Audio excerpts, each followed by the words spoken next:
నెల నెలా జీతం తెచ్చేవాడుంటే నా కూతురు హ్యాపీగా ఉంటుందని చేస్తున్నాను.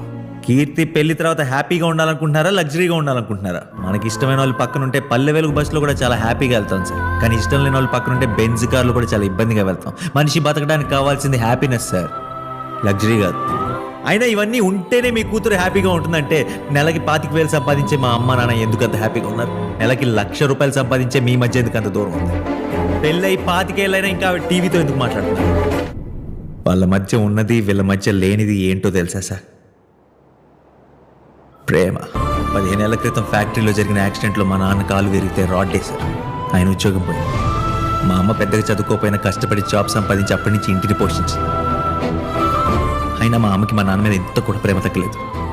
ఎందుకో తెలుసా సార్? వస్తువులు, ఆస్తులు, ఉద్యోగాల మీద ప్రేమ వాటితో ఉంటుంది, వాటితోనే పోతుంది. మనిషిని ప్రేమిస్తే పర్మనెంట్ సార్.